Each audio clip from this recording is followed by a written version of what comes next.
Everyone welcome back to my channel literature with fun. आज हम Hamlet की summary और उसकी थीम्स को देखने के लिए जा रहे हैं। तो चलें शुरू करते हैं। सबसे पहले मैं आपको बता देती हूँ कि जो हैमलेट है ना वो एक ट्रेजेडी है जो कि शेक्सपियर ने लिखी है और ये one of the most important और मोस्ट फेमस प्ले है शेक्सपियर का। इस ड्रामे में बेसिकली हमें जो मेन हीरो है ना उसने अपने बाप के मर्डर का बदला लिया है। तो ये रिवेंज बेस्ड ट्रेजेडी है। ये शेक्सपियर का फेमस प्ले है और इसकी सेटिंग डेनमार्क में रखी गई है। इसके अंदर ना बहुत ज़्यादा सस्पेंस है, ड्रामा है, ट्रेजेडी है और सुपर नेचुरल एलिमेंट भी हमें देखने को मिलेगा। फिर उसके बाद शेक्सपियर के बहुत ज़्यादा जो कोट्स हैं ना, जो फेमस कोट्स हैं वो इसी प्ले से लिए गए हैं। और इसके अंदर शेक्सपियर के जो है ना ह्यूमन साइकोलॉजी उसको डीपली स्टडी किया हुआ है। इसके अंदर हमें हर करेक्टर को देख के ना पता चलता है कि लोग पुराने ज़माने के कैसे सोचते थे, क्या करते थे, क्या उनका रहन सहन था। हर चीज़ के बारे में हमें पता चलता है। अब हम थोड़ा बहुत ऑथर के बारे में भी जान लेते हैं। पेपर में अक्सर वो पूछ लेते हैं ऑथर के बारे में भी। तो जी विलियम शेक्सपियर का ये प्ले है एक। विलियम शेक्सपियर 23 अप्रैल 1564 को पैदा हुए थे इंग्लैंड के अंदर और उनकी डेथ हुई थी 23 अप्रैल को 1660 के अंदर। वो बहुत ही ज़्यादा फेमस प्ले राइटर हैं, पोइट हैं, एक्टर हैं पास्ट के।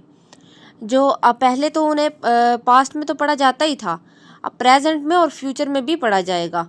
ये इतने ज़्यादा फेमस हैं राइटर। फेमस वर्क जो उनके आ जाते हैं, हैमलेट आ जाती है जिसके जिसकी आज समरी हमने देखनी है, मैकबेथ है, रोमियो एंड जूलियट है, ओथेलो है, किंग लियर है। ये ज़्यादातर ना ट्रेजिडी लिखते थे क्योंकि पास्ट में ज़्यादातर ट्रेजिडी लिखने का ही रिवाज था। लेकिन फिर आस्ता आस्ता कॉमेडी आ गई, हिस्ट्री प्लेज वगैरह आ गए, तो इन्होंने हर चीज़ लिखी है। हर टॉपिक के ऊपर उन्होंने लिखा हुआ है। ये ज़्यादातर अपने जो स्टोरीज़ थी ना इसके अंदर ये रियलिटी बेस्ड नहीं होती थी। पास्ट के अंदर रियलिटी बेस्ड स्टोरीज़ लिखने का रिवाज नहीं था, तो ये बाद में कानून बना के रियलिटी पे बेस्ड लिखी जाएगी, लेकिन उससे पहले ये सिर्फ एंटरटेनमेंट के लिए लिखते थे। जो जो है ना इनकी इंग्लिश जो है इनके प्लेस की वो मॉडर्न इंग्लिश वो यूज़ करते हैं। न्यू न्यू फ्रेजेस और नए नए लफ्ज़ इनकी प्ले के अंदर हमें देखने को मिलते हैं, लेकिन इजी वर्डिंग होती है, समझ आ जाती है रीडर को जो है।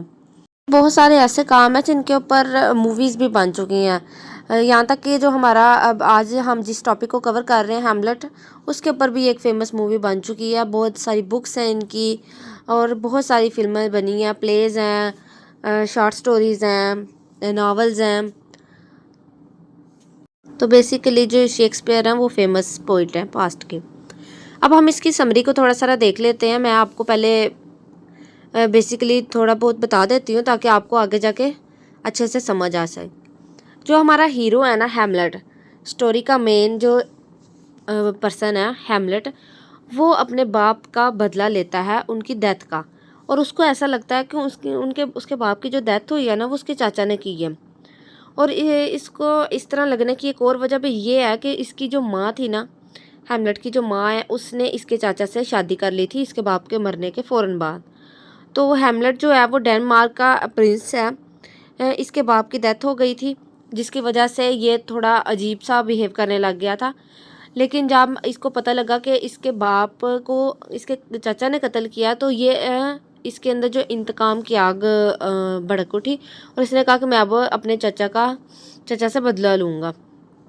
तो ये सारी स्टोरी जो है इस बेस पे इस बात पे बेस करती है कि जो हैमलेट है वो किस तरह अपने बाप का बदला लेता है और इस बदले के दौरान इससे कितने ज़्यादा जो है ना गुनाह हो जाते हैं, कितनी ज़्यादा मिस्टेक्स हो जाती हैं बदला लेने के दौरान दौरान।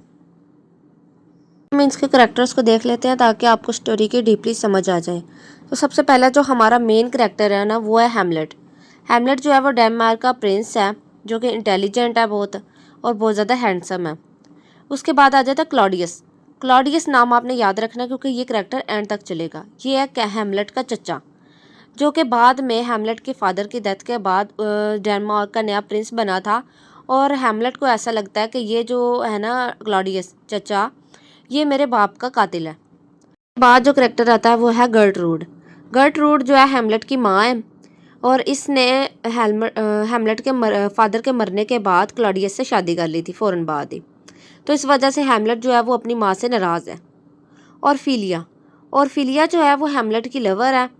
और ये जो है ना, जो हैमलेट के फादर के दौर के अंदर जो उनका एडवाइज़र था ना, पोलोनियस, पोलोनियस की बेटी है। जो पोलोनियस है वो हैमलेट के फादर का एडवाइज़र था और जो ऑफिलिया है वो हैमलेट की लवर है। अब आगे अगला करेक्टर आ जाता है होरेशियो। होरेशियो जो है वो हैमलेट का बेस्ट फ्रेंड है, जो कि एंड तक हमें स्टोरी में देखने को मिलेगा। लेटस लेटस जो है वो ऑर्फिलिया का भाई है और पोलोनियस का बेटा है, जो कि यहाँ पे मौजूद नहीं होता, ये होता है फ्रांस के अंदर, लेकिन बाद में ये भी करेक्टर के अंदर हमें देखने को मिलेगा। तो स्टोरी शुरू करते हैं। स्टोरी बेसिकली शुरू यहाँ से होती है कि जो है ना, हैमलेट का जो महल है उसके जो बाहर सिक्योरिटी गार्ड्स खड़े हैं, जो सिपाही खड़े हैं, उनको एक भूत दिखता है। भूत जो होता है उसकी शक्ल जो मिल रही होती है ना, वो हैमलेट के फादर के साथ मिल रही होती है। तो वो पहले तो डर जाते हैं, लेकिन फिर जब वो गौर करते हैं तो वो कहते हैं ये तो हमारे जो पास्ट के राजा थे उनका भूत है।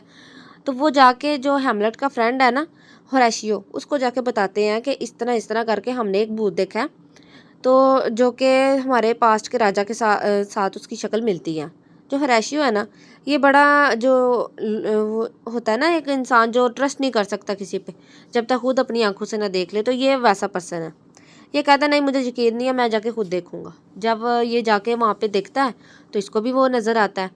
तो ये समझ जाता है कि ये तो उसके बाप का, हैमलेट के बाप का ना भूत है।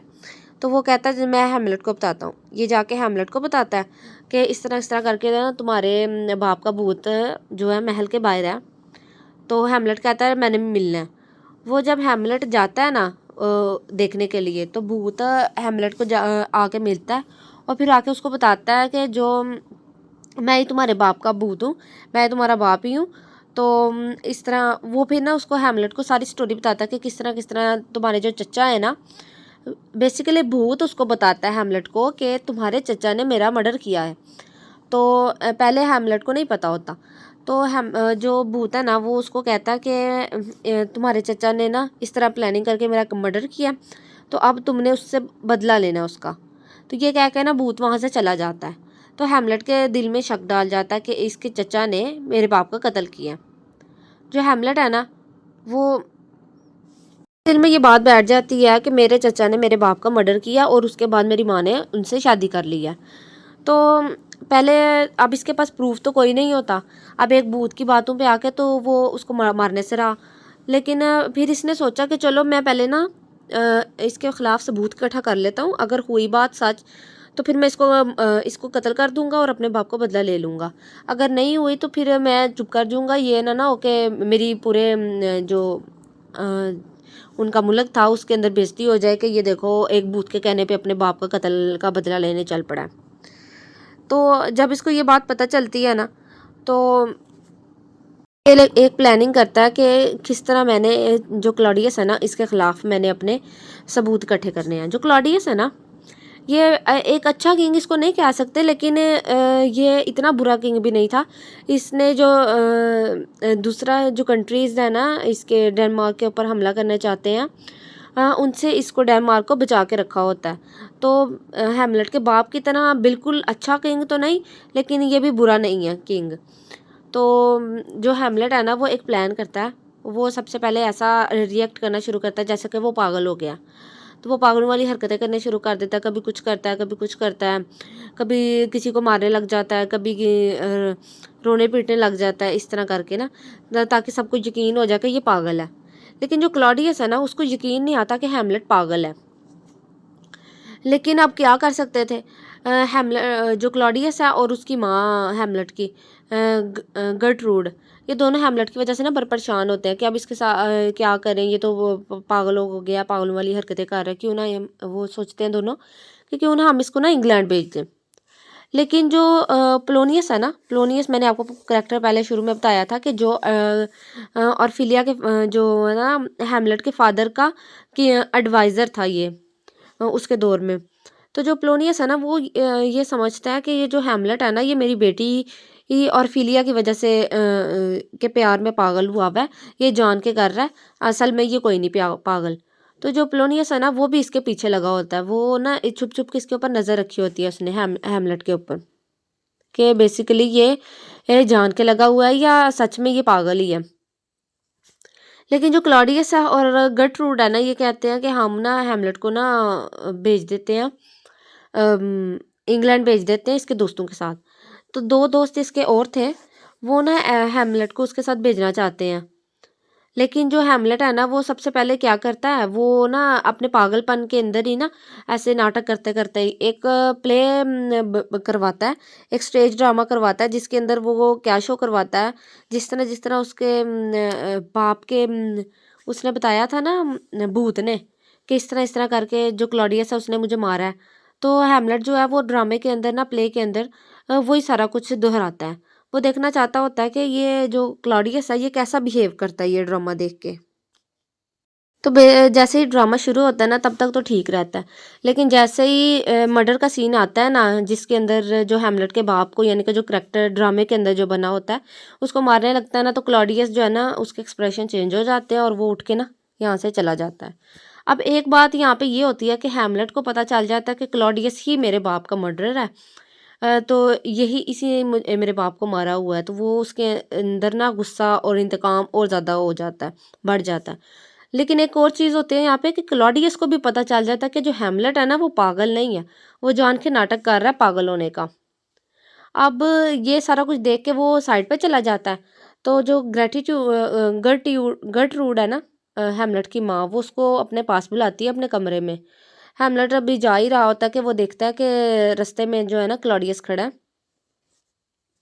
तो वो उसको वो सोचता है कि मैं अब यहीं पे इसको मार देता हूँ, अपने बाप का बदला ले लेता हूँ। लेकिन जो क्लॉडियस होता है ना वो उस वक़्त इबादत में मसरूफ़ होता है, तो हैमलेट कहता है अगर मैंने इस टाइम इसको मार दिया, ये तो सीधा जन्नत में चला जाएगा। नहीं, मैं ये जो है ना जहन्नुम में जाना चाहिए इसको, तो मैं इसको बाद में मारूँगा। इस तरह सोच के वो अपनी माँ के कमरे में चला जाता है। जब वहाँ पे जाता है तो इसकी हैमलेट की और इसकी माँ की ना बहस हो जाती है। तो बहस इस बारे में हो जाती है कि हैमलेट जो है पहले ही खुश नहीं होता कि गर्टरूड ने इसकी माँ से इसके चाचा से शादी क्यों कर ली है। तो जब इन दोनों की बहस हो रही होती है ना तो एकदम से ना जो गर्टरूड है ना उसको ऐसा लगता है, हैमलेट इतने गुस्से में आ जाता है, उसे ऐसा लगता है कि ये ना मुझे अब मार ही देगा, अपनी माँ को। तो वो इतने में ना एक चीख सुनाई देती है बचाओ बचाओ की। हैमलेट जो है ना देखता है तो पर्दे के पीछे ना उसे कोई साया सा नजर आता है। वो समझता है कि ये जो है ना क्लॉडियस है, लेकिन होता वो पोलोनियस है। जो किंग का एडवाइजर था पोलोनियस वो होता है, क्योंकि वो भी तो हैमलेट के पीछे लगा होता है ना उसका पीछा करने के लिए, राज उसका खोलने के लिए। तो वो पोलोनियस छुप के उनकी बातें सुन रहा होता है, लेकिन हैमलेट को लगता है कि वो क्लॉडियस है। तो वो आओ देखता ना ताओ और जाके ना उसको मार देता है, तलवार से ना पोलोनियस को मार देता है। लेकिन जब पर्दा हटाया जाता तो वो देखता कि ये तो पोलोनियस है। तो हैमलेट भी घबरा जाता है और उसकी माँ भी। तो जब इतने में क्लॉडियस आता तो क्लॉडियस ये देख के ना तो वो अब ज़ाहिर सी बात है उसको पता चल गया कि हैमलेट को मेरे राज का पता चल गया क्लॉडियस को। तो वो कहता है कि अब इसको मैंने हैमलेट को किसी ना किसी तरह तो फंसाना ही है ना। तो वो गर्टरूड को कहता है कि देखो इसकी दिमागी हालत पहले ही ख़राब है, तो इसने अब कत्ल भी कर दिया, तो अभी है तो पागलपन में ही किया, तो हमें इसको बचाना तो चाहिए। तो हम ऐसा करते हैं इसको इंग्लैंड भेज देते हैं इसके दोस्तों के साथ। तो जब जो हैमलेट है वो भी तैयार हो जाता, कहता चलो ठीक है मैं चला जाता हूँ। वो चला जाता है अपने दोस्तों के साथ। लेकिन जो क्लॉडियस है ना वो रास्ते में ना जो उसके दोनों दोस्त होते हैं ना हैमलेट के, उनको एक कागज़ देता, कहता है ये जाके ना जो इंग्लैंड के किंग है ना उनको देना आपने। और उस कागज़ के अंदर जो ख़त होता है ना, ख़त के अंदर लिखा होता है कि आपने हैमलेट को मार देना है। यानी कि क्लॉडियस ने पहले प्रोग्राम कर रखा था कि जैसे ही ये इंग्लैंड पहुंचेगा वहाँ का किंग इसको मार देगा और मेरा जो राज है ना वो फाश नहीं होगा, मेरा राज बचा रहेगा, किसी को पता नहीं चलेगा कि मैंने जो है ना हैमलेट के बाप का कत्ल किया। तो जैसे ही अब ये रास्ते में हैमलेट की ये लक थी कि जैसे ही ये इंग्लैंड जाने के लिए निकलते हैं ना रास्ते के अंदर इन्हें डाकू रोक लेते हैं। तो जो है ना हैमलेट जो है ना बच जाता है, बचा के ना किसी तरह दौड़ के ना ये वापस डेनमार्क आ जाता है। तो ये बच के डेनमार्क पहुंच जाता है। लेकिन बैड लक इसकी ये होती है कि जो पोलोनियस को इसने कत्ल किया था ना, तो उसके गम में, पोलोनियस के गम में ऑर्फिलिया भी मर जाती है। वो अपने बाप को इतना प्यार करती होती है कि वो अपने बाप के गम में मर जाती है। और जब इन दोनों की डेथ हो जाती है ना, तो जो लेटस है, जो कि मैंने आपको करेक्टर पहले बताया था कि ऑर्फिलिया का भाई है और पोलोनियस का बेटा, जो फ्रांस के अंदर रहता होता है, वो फ्रांस से वापस आ जाता है। जब फ्रांस से वापस आ जाता है ना और आके वो क्लॉडियस से मिलता है, तो क्लॉडियस उसको सारा कुछ बताता है, कहता है इस तरह करके तुम्हारे बाप का बेरहमी से हैमलेट ने कत्ल कर दिया और फिर तुम्हारी बहन भी मर गई। वो और ही ज़्यादा इंतकाम लेटस के दिल में हैमलेट के लिए भड़का देता है। अब लेटस जो है वो हैमलेट के खून का प्यासा हुआ फिर रहा था, और सोने पे सुहागा ये हुआ कि हैमलेट जो है वो रास्ते से ही भाग के दोबारा से डेनमार्क वापस आ गया। लेकिन जैसे ही वो पहुंचता है ना, तो उसको जी पता चलता है कि जो ऑर्फिलिया है ना वो मर चुकी है अपने बाप के गम में। तो वो उसको बड़ा दुख होता है, क्योंकि वो तो ऑर्फिलिया तो उसकी लवर होती है ना। तो जब वो उसके फ्यूनरल में जाता है ना, आखिरी रसूमात में, वो शरीक होने के लिए जब जा पहुंचता है वहाँ पे, तो वहाँ पे जो होता है ना लेटस वहाँ पे मौजूद होता है। वो फ़ौरन से ही ना सारा कुछ छोड़ छाड़ के हैमलेट के ऊपर हमला कर देता है। तो वहाँ पे उनकी दोनों की लड़ाई शुरू हो जाती है। लेकिन ये मौका क्लॉडियस कैसे जाने देता, तो वो दोनों को रोक के कहता है कि इस तरह ना लड़ो तुम लोग, तुम लोगों के लिए मैं एक मुकाबला रखता हूँ। जो जीता वो जिंदा रहेगा, जो ना जीता वो दूसरे को मार दे। जैसे तुम लोग एक दूसरे के खून के प्यासे हो रखे हो, तो इस तरह लड़ना ठीक नहीं है, तो तुम लोगों के लिए ना मैं एक मुकाबला रख देता हूँ। अब वो जो क्लॉडियस है ना वो एक मुकाबला अरेंज करता है। अब उसमें ये होता है कि दोनों को तलवारें दी जाती हैं, हैमलेट को भी और लेटस को भी। लेकिन ये होता है कि जो लेटस की तलवार होती है ना उसके ऊपर जहर लगा होता है, ताकि जब वो हैमलेट को लगे तलवार तो हैमलेट जो है ना मर जाए मौके पे ही। और अगर बिलफर्ज अगर वो बच भी जाता है ना, तो उसके बाद जो उसके लिए मशरूब तैयार किया होता है ना हैमलेट के लिए क्लॉडियस ने, तो वो उसके उसके अंदर भी ज़हर डाल देता है कि अगर बिलफर्ज ये हैमलेट बच जाता है मुकाबले में, और फिर आके जब ये इसको मशरूब पेश किया जाएगा तो उसमें भी वो जहर डाल देता है कि यहीं यहीं पे मर जाए। ये सारी साजिश होती है क्लॉडियस की, ताकि ना ये हैमलेट किसी ना किसी तरह मर जाए और मेरा राज जो है ना लोगों के सामने आने से महफूज हो जाए। जैसे ही मुकाबला शुरू होता है तो दोनों एक दूसरे के जान के प्यासे हो रहे होते हैं, वो मारने शुरू कर देते हैं। तो जो लेटस की है ना, लेटस की तलवार लग जाती है हैमलेट को। लेकिन लड़ते लड़ते ना इन दोनों की तलवारें जो है ना एक्सचेंज हो जाती हैं। तो हैमलेट की तलवार जो हो जाती है वो लेटस के पास आ जाती है और लेटस की हैमलेट के पास चली जाती है। अब जो हैमलेट की तलवार है ना जब लेटस को लगती है और फिर वो वार करता है ना, तो लेटस जो है ना वो मर जाता है। मरने से पहले उसे ये पता चल जाता है कि ये जो सारा खेल रचाया हुआ था ना, ये क्लॉडियस का रचाया हुआ था, और उसने जान के मुझे हैमलेट के खिलाफ भड़काया कि मैं इसको मार दूं। लेकिन अब क्या हो सकता था, अब तो उसको जहर वाली तलवार लग गई थी, तो वो वहीं पे मर जाता है। तो यहाँ पे 3 करैक्टर हमारे मर गए हैं, और फिलिया, पोलोनियस और लेटस, इन तीनों की फैमिली ख़त्म हो गई। अब जो हैमलेट है ना के लिए जो मशरूब तैयार किया होता है ना क्लॉडियस ने, तो जो गर्टरूड होती है ना उसकी बीवी, वो पी लेती है वो मशरूब को। उसे पता नहीं चलता, ना तो उसने उसको पता होता है ना कि इसके अंदर जहर है, वो पी लेती है और वो भी मर जाती है।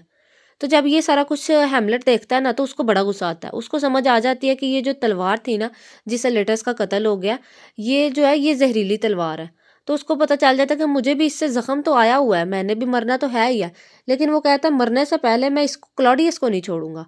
वो जाके इसको क्लॉडियस को भी मार देता है, क्लॉडियस का भी कत्ल कर देता है और फिर बाद में खुद भी मर जाता है जहरीली तलवार की वजह से। तो ये सारे मरे पड़े होते हैं। तो इतने में ना नॉर्वे का जो मैंने आपको बताया था ना कि जो क्लॉडियस है उसने दूसरे मुल्क से अपने डेनमार्क को बचा के रखा होता है हमले से। तो वो नॉर्वे कंट्री होती है। नॉर्वे का जो बादशाह आता है ना हमला करने के लिए, जब पहुंचता है यहाँ पे, तो आके देखता है कि ये सारे तो मरे पड़े हैं। कहता है मैं तो यहाँ पे लड़ने के लिए आया था, लेकिन ये तो पहले ही मरे पड़े हैं। तो जो उसका दोस्त था ना हैमलेट का, जो मैंने आपको बताया था बेस्ट फ्रेंड है उसका, होरेशियो, वो जो है ना वो नॉर्वे का किंग को बताता है हैमलेट की स्टोरी। वो बताता है कि हैमलेट किस तरह अपने बाप का बदला लेना चाहता था और फिर ये सारा कुछ हो गया। जब उसको पूरी स्टोरी पता चलती है ना नॉर्वे के किंग को, तो वो बड़ा इम्प्रेस होता है और वो हैमलेट जो है ना बड़े इज्जत और सम्मान बख्शता है। स्टोरी यहाँ तक ही थी इसकी। अब हम इसकी थीम्स को देख लेते हैं। हमें जो सबसे ज़्यादा और इसके अंदर जो देखने को मिलती है ना थीम, वो है रिवेंज। रिवेंज जिस तरह जो हैमलेट है वो भी अपने बाप के कत्ल का बदला लेना चाहता था, और फिर जो लेटस है वो अपने बहन और अपने बाप के कत्ल का बदला हैमलेट से लेना चाहता था। तो इसके अंदर जो हमें रिवेंज का थीम नज़र आता है। और फिर एक और चीज़ है कि जिस तरह वो उसका किंग का जो घूस्ट है वो आया और उसने आके हैमलेट के दिल में ये डाला कि वो रिवेंज ले। तो बेसिकली जो रिवेंज का सीन शुरू हुआ था ना, वो जो घूस्ट आया था ना उसने दिया था। तो रिवेंज का थीम हमें देखने को मिलता है, जस्टिस का देखने को मिलता है, पागलपन देखने को मिलता है। जैसे कि उसने है तो वो ठीक था हैमलेट, लेकिन उसने पागलपन दिखाया और सबको ये शो करवाया कि वो पागल हो गया, लेकिन बेसिकली वो ये सारा कुछ रिवेंज के लिए कर रहा था। इसके अंदर हमें करप्शन देखने को मिलती है, डिसीट देखने को मिलता है। करप्शन इस तरह हमें देखने को मिलती है ना कि जिस तरह अब होता तो ये है ना कि जो किंग होता है उसके बाद उसका बेटा ही किंग बनता है। लेकिन जिस तरह क्लॉडियस ने अपने भाई को ही कत्ल कर दिया सिर्फ इक़्तिदार के लालच में, और फिर सिर्फ इक़्तिदार ही नहीं लिया, उससे किंग ही नहीं बना, उसकी बल्कि बीवी भी उससे भी शादी कर ली उसने। तो ये सारा कुछ उसने अपनी लालच के अंदर किया। जो क्लॉडियस था वो बहुत लालची था और एंड तक उसका लालच ख़त्म नहीं हुआ जब तक वो मर नहीं गया। आगे हमें देखने को मिलती है मोरालिटी एंड डेथ। इस डेथ का सीन तो हमें बहुत ज़्यादा देखने को मिला। जिस तरह हैमलेट की डेथ हो गई, फिर उसके फादर की डेथ हुई, क्लॉडियस मर गया और उसकी माँ मर गई हैमलेट की। फिर जो उसकी लवर थी वो या वो भी अपने बाप के गम में मर गई, पोलोनियस मर गया, फिर उन दोनों का उसका बेटा पोलोनियस का मर गया, लेटस मर गया। तो हमें डेथ का सीन इसके अंदर बहुत ज़्यादा देखने को मिला, इसीलिए तो ये ट्रेजेडी है ना कि बहुत ज़्यादा सीरियस है स्टोरी है ये, और सस्पेंस भी बहुत ज़्यादा है इसके अंदर। आगे हमें लॉयल्टी देखने को मिली है। लॉयल्टी तो हमें सिर्फ जो स्पेशली हमें जो चीज़ एक चीज़ देखने को मिली है ना, वो मिली है होरेशियो की। जैसे कि वो शुरू में भी उसका जो हेमलेट का फ्रेंड था, बेस्ट फ्रेंड था, और एंड तक वो उसका फ्रेंड रहा। यहाँ तक कि उसके मरने के बाद भी उसने नॉर्वे का किंग को जिस तरह बताया कि वो इसने जो है ना हेमलेट ने कितनी मुश्किल ज़िंदगी गुजारी है, यहाँ तक कि उसके मरने के बाद भी वो उसके साथ लॉयल रहा है। कुछ थीम्स थे इस स्टोरी के। अब आई होप आप लोगों को समझ आई होगी। अगर कुछ नहीं समझ में आई तो आप प्लीज़ एक दफ़ा वीडियो को पॉज़ करके दोबारा से सुन लें। तो वैसे तो मैंने सारा कुछ एक्सप्लेन कर दिया हुआ है। इंशाल्लाह आपको समझ आ जाएगी। अब मिलेंगे हम नेक्स्ट वीडियो में, तब तक के लिए अल्लाह हाफ़िज़।